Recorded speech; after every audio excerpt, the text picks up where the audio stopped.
اللہ تبارک و تعالیٰ کبھی آزمائش کے لیے اس کے رزق میں تنگی کرتا ہے تو وہ شکوہ کرتا ہے کہ میرے پروردگار نے میری اہانت کی، میری توہین کی، میری بے عزتی کی، یعنی چاہیے تو یہ تھا کہ مجھے بہت کچھ ملتا، لیکن معاذ اللہ اللہ تعالیٰ نے میری بے عزتی کر کے مجھے بہت کم دیا، شکوہ کرتا ہے۔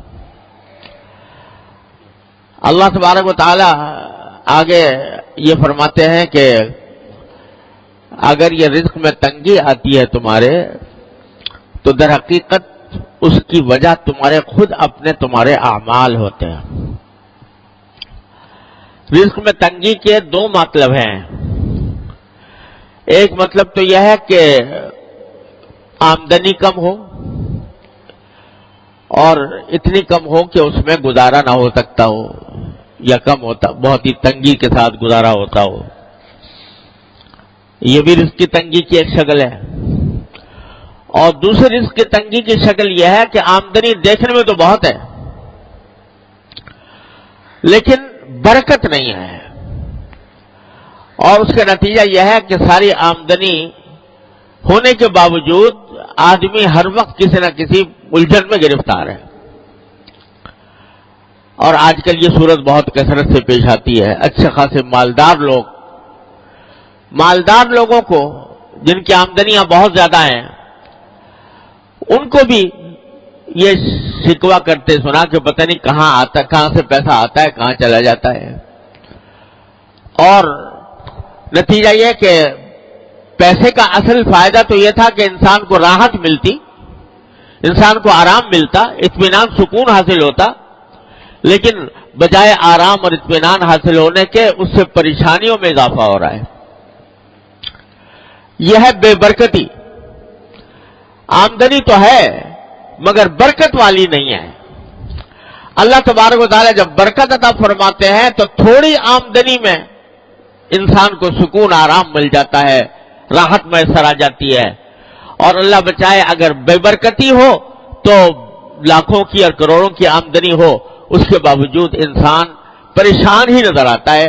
اور قرآن کریم نے ایک جگہ فرمایا کہ بعض اوقات انما یعذبہم بہا فی الحیات الدنیا، اللہ تعالیٰ اس مال کو ان کے لیے عذاب کا ذریعہ بنا دیتے ہیں دنیا ہی کے اندر۔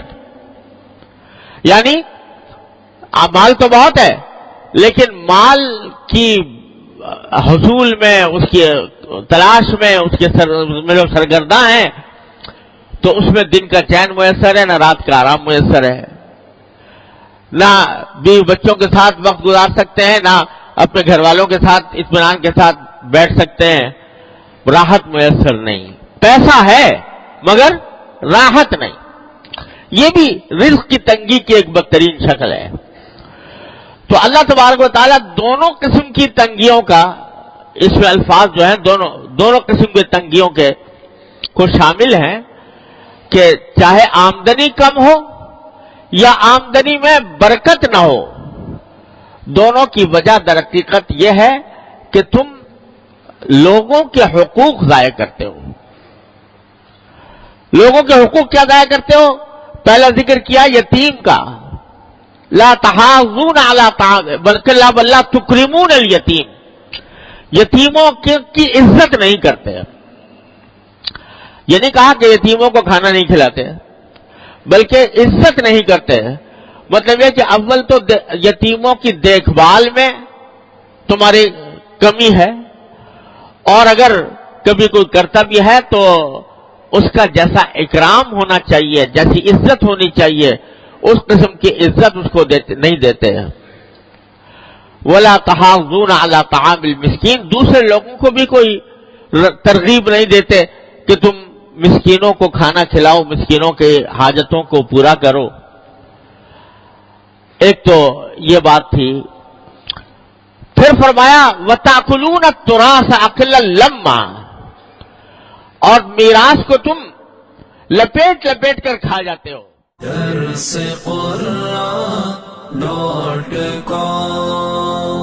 www.darsequran.com